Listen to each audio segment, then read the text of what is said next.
Okay, so for my video presentation, I chose tsunamis. And what tsunamis are is basically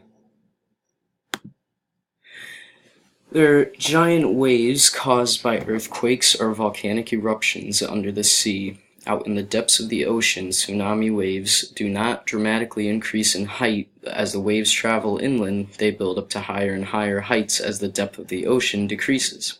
The speed of tsunami waves depends on ocean depth rather than the distance from the source of the wave. Tsunami waves may travel as fast as jet planes over deep waters, only slowing down when reaching shallow waters. While tsunamis are often referred to as tidal waves, this name is discouraged by oceanographers because tides have little to do with these giant waves. And this is the image of Japan in 2011 when their, I believe, either second or third tidal wave hit within the past 2 centuries. And it's crazy to see these cars and boats being thrown into the harbor and just think that they have to clean it all up, because that sucks.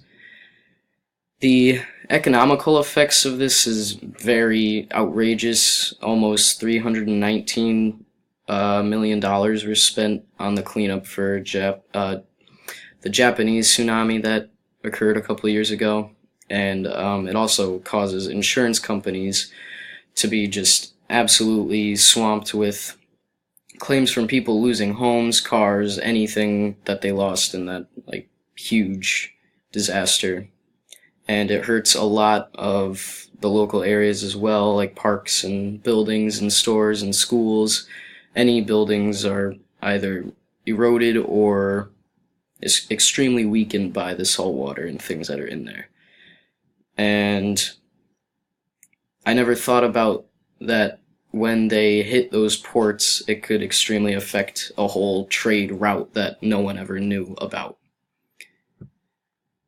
The environmental effects I tend to take more, feeling for, because it really does a number on the environment.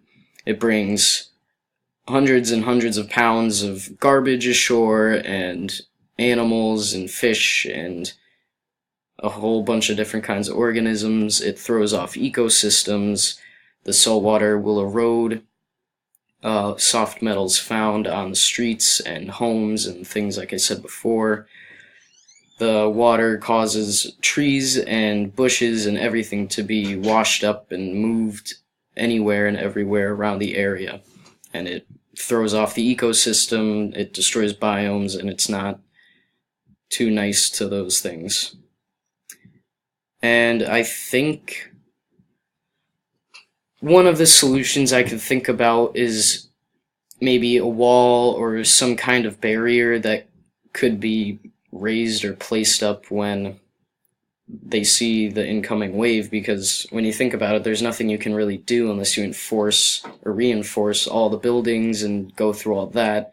I think a wall would lessen the initial impact and save a lot of lives from flooding and decrease the amount of water that comes on shore. But I don't know how much money that wall would cost, how big it would have to be, because they can never estimate how big a wave will be.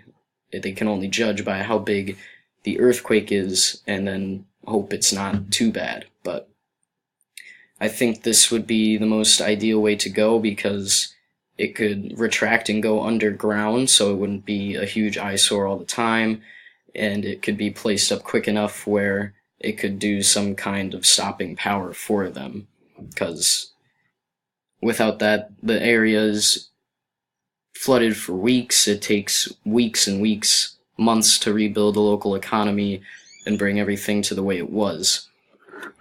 And I just don't think that they should have to deal with that all the time, and that things should be invented or be looked into more about stopping it and trying to prevent so many casualties and losses of economic growth, environmental prosperity, and things like that. And my references. down here. There we go.